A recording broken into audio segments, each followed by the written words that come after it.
कर्म फल सबको मिलता है।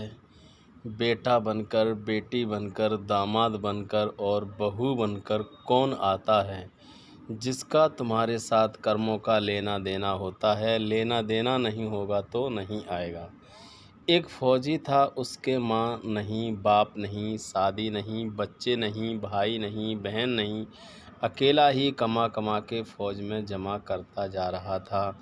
तो थोड़े ही दिन में एक सेठ जी जो फ़ौज में माल सप्लाई करते थे, उनसे उनका परिचय हो गया और दोस्ती हो गई। सेठ जी ने कहा, जो तुम्हारे पास पैसा है वह उतने के उतने ही पड़ा है, तुम मुझे दे दो, मैं कारोबार में लगा दूं तो पैसे से पैसा बढ़ जाएगा, इसलिए तुम दे दो। फौजी ने सेठ जी को पैसा दे दिया। सेठ जी ने कारोबार में लगा दिया। कारोबार उनका चमक गया, खूब कमाई होने लगी, कारोबार बढ़ गया। थोड़े ही दिनों में लड़ाई लग गई। लड़ाई में फौजी घोड़ी पर चढ़कर लड़ने गया। घोड़ी इतनी बदतमीज़ थी कि जितने ज़ोर से लगाम खींचे उतने ही तेज़ भागे। खींचते खींचते उसके गल फर तक कट गए, लेकिन वह दौड़कर दुश्मनों को गोल में जाकर खड़ी हो गई। दुश्मनों ने वार किया, फौजी भी मर गया, घोड़ी भी मर गई। अब सेठ जी को मालूम हुआ कि फौजी मर गया, तो सेठ जी बहुत खुश हुए कि उसका कोई वारिस तो नहीं है।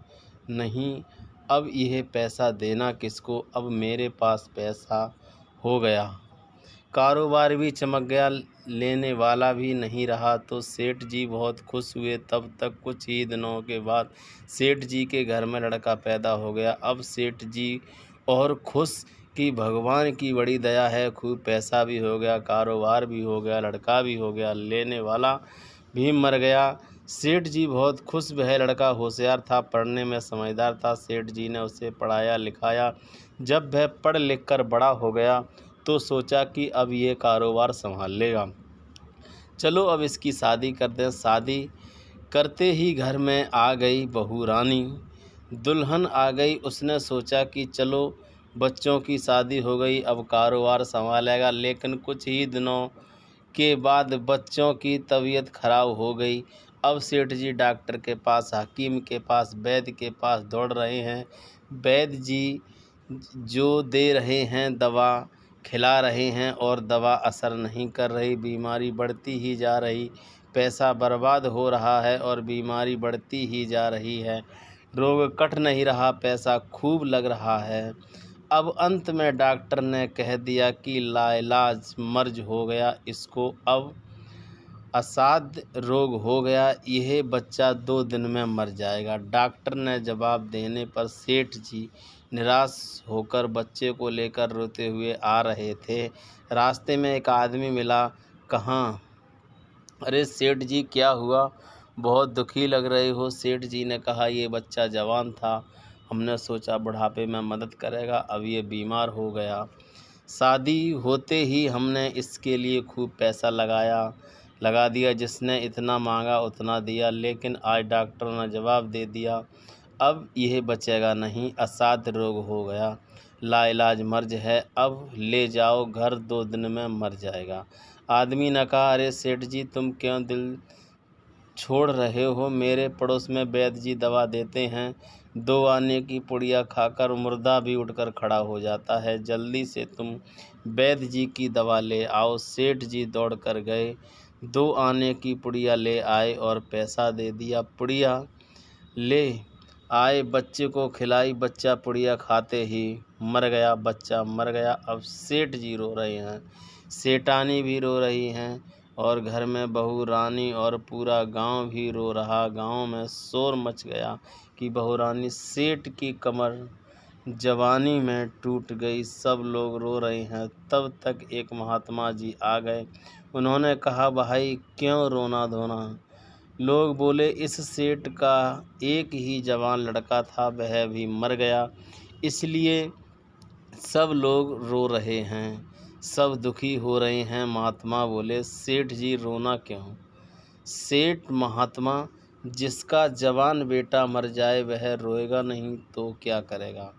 महात्मा तो सेठ हाँ, कारोबार के लिए पैसा मिला था तो खुशी तो थी। महात्मा अरे उस दिन तो आपकी खुशी का ठिकाना ही नहीं था। सेठ किस दिन?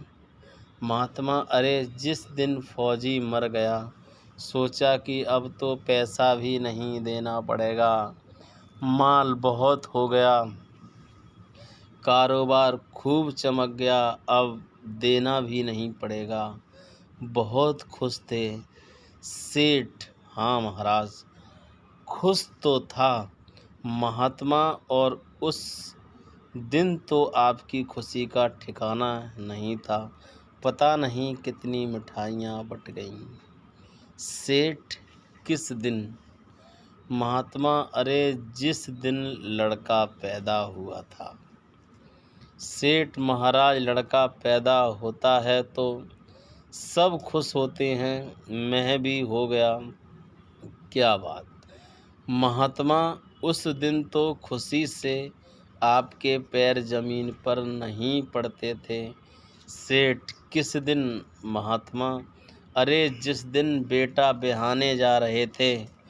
सेठ महाराज बेटा ब्याहने जाता है तो हर आदमी खुश होता है, तो मैं भी खुश हो गया। महात्मा तो जब इतनी बार खुश हो गए तो जरा सी बात के लिए रो क्यों रहे हो? सेठ महाराज ये जरा सी बात है, जवान बेटा मर गया, ये जरा सी बात है। महात्मा अरे सेठ जी वही फौजी पैसा लेने के लिए बेटा बनकर आ गया, पढ़ने में, लिखने में, खाने में, पहनने में और शौक में, श्रृंगार में जितना लगाना था लगाया, शादी ब्याह में सब लग गया और ब्याज दर ब्याज लगाकर डॉक्टरों को दिलवा दिया। अब जब 2 आने पैसे बच गए वह भी वैद्य जी को दिलवा दिए और पुड़िया खाकर चल दिए। अब कर्मों का लेना देना पूरा हुआ।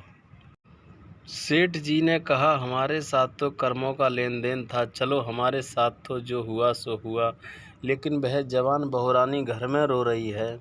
जवानी में उसको धोखा देकर विधवा बनाकर चला गया, उसका क्या जुर्म था कि उसके साथ ऐसा गुनाह किया? महात्मा बोले ये वही घोड़ी है जिसने जवानी में उसको धोखा दिया, इसने भी जवानी में उसको धोखा दे दिया। वेद शास्त्र और पुराणों के साथ साथ सभी साधु संतों का कहना है कि यह संसार कर्मों का लेखा जोखा है। इसमें जो जीव चैतन्य हैं वह समझदारी से भवसागर पार हो जाएगा। अगर वीडियो अच्छी लगी हो तो लाइक करें, शेयर करें और सब्सक्राइब करें। नमस्कार।